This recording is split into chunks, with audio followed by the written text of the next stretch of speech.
पंजाब से पीटीआई अरकान का काफिला अडियाला जेल पहुंच गया। मोइन कुरैशी की क़यादत में सुनामी आ गया। सुबह से ही पंजाब से रवाना होने वाले पीटीआई अरकान पंजाब असेंबली का काफिला अडियाला जेल पहुंच गया। ओपोजिशन लीडर मोइन कुरैशी की क़यादत में अरकान ने इमरान खान की बहनों के हमरा धरने में शमूलियत इख्तियार की।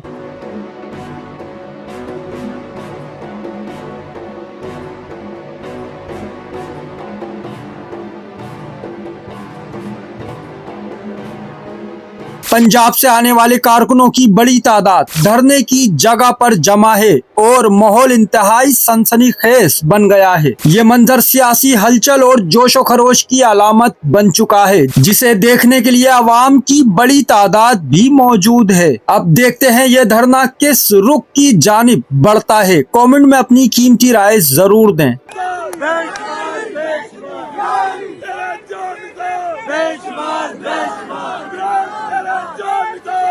चैनल को सब्सक्राइब करें, फॉलो करें, वीडियो को लाइक और शेयर करें। शुक्रिया।